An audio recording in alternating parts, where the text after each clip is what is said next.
Hi, welcome back to my YouTube channel Mom's Blog. আশা কৰোঁ আপোনালোক সকলোৰে ভাল লগতে মোৰো ভাল। আজি ভিডিঅ'টো আৰম্ভ কৰোঁ। আজি মই আপোনালোকক দেখাব ওলাইছোঁ নৰসিংহৰ পাতৰ সৈতে মুৰ্গীৰ মাংস আৰু মই কেনেদৰে বনালো আপোনালোকক দেখাম। আপোনালোকে চাব আৰু চাই ভাল লাগিলে নিশ্চয় কমেন্ট কৰি জনাব আৰু প্লিজ সাবস্ক্ৰাইব কৰি দিব। ভিডিঅ'টো আৰম্ভ কৰোঁ। আৰু এয়া নৰসিংহৰ পাত আৰু মই লগতে আলুখিনিও এনেদৰে কাটি লৈছোঁ, লগতে পিঁয়াজ জলকীয়া আৰু বিলাহীখিনি আৰু নৰসিংহৰ পাতখিনি মই ধুই পখালি এনেকৈ মিক্সাৰ জাৰ এটাত গ্ৰাইণ্ড কৰি ল'লোঁ। এয়া চাওকচোন। তাৰপিছতে মই কেৰাহী পাতি দিলোঁ আৰু কেৰাহীত তেল দিলোঁ। তেলখিনি অলপ গৰম হ'বলৈ দিলোঁ আৰু এয়া মোৰ তেলখিনিও গৰম হৈ গ'ল আৰু তেলখিনি গৰম হোৱাৰ লগতে মই ইয়াত হালধি দিলোঁ অলপ আৰু লগতে আলুখিনিও ভাজি ল'লোঁ। আলুখিনি ৰঙচুৱাকৈ ভাজিব লাগিব। এয়া চাওক, মই এনেদৰে ৰঙচুৱাকৈ ভাজি ল'লোঁ।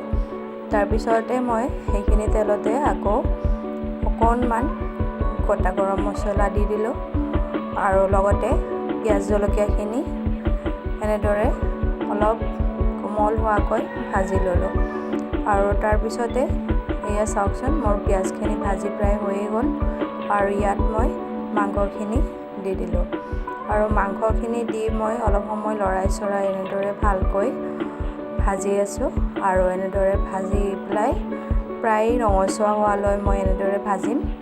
এয়া চাওকচোন, ইয়াত মই অলপ হালধি দিলোঁ আৰু লগতে নিমখো দি দিলোঁ আৰু এনেদৰে হালধি নিমখখিনি দিয়া হোৱাৰ পিছত মই আকৌ ভালদৰে ভাজি ল'ম, কাৰণ মাংসখিনি ভাজিলে ভালকৈ ৰঙচুৱা হ'লে খাবলৈ ভাল হয়। গতিকে মই সেইকাৰণে মাংসখিনি ভালকৈ ভাজি লৈছোঁ।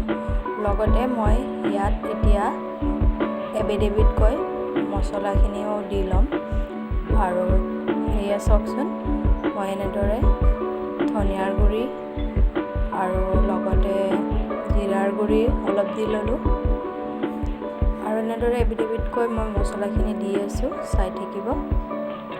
জলকীয়াৰ গুড়িও দি ল'লোঁ আৰু লগতে এতিয়া মই আৰু অলপ সময় এনেদৰে ভাজিলোঁ আৰু এনেদৰে ভাজাৰ পিছত এয়া চাওক, কালাৰটো কি ধুনীয়া হৈছে। তাৰপিছতে মই বিলাহীখিনিও দি ল'লোঁ আৰু বিলাহীখিনি দি আৰু অলপ সময় ভাজিলোঁ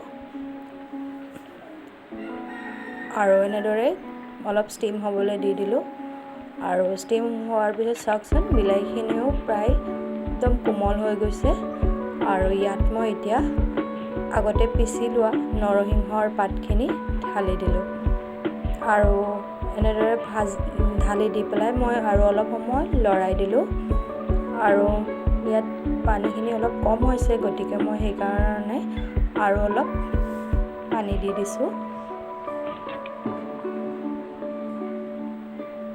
আৰু এনেদৰে অলপ পানী দিয়া হোৱাৰ পিছত মই মাংসৰ জোলখিনি অলপ ষ্টিম হ'বলৈ দি দিলোঁ আৰু এনেদৰে ষ্টিম হৈ পেলাই হৈ গ'ল। চাওক, মাংসখিনি ইমান ধুনীয়া হৈছে আৰু ইয়াত মই এতিয়া কাটি থোৱা ধনিয়া পাত, এয়া মান ধনিয়া হয়, মান ধনিয়াৰ গোন্ধটো খুবেই ভাল লাগে, গতিকে মই মান ধনিয়াই দিলোঁ আৰু এনেদৰে মান ধনিয়া দি পেলাই মই লৰাই চৰাই প্ৰায় এতিয়া মোৰ মাংসখন ৰেডি হৈ গ'ল আৰু এয়া চাওকচোন, মাংসটোৰ কালাৰ কেনেকুৱা হৈছে।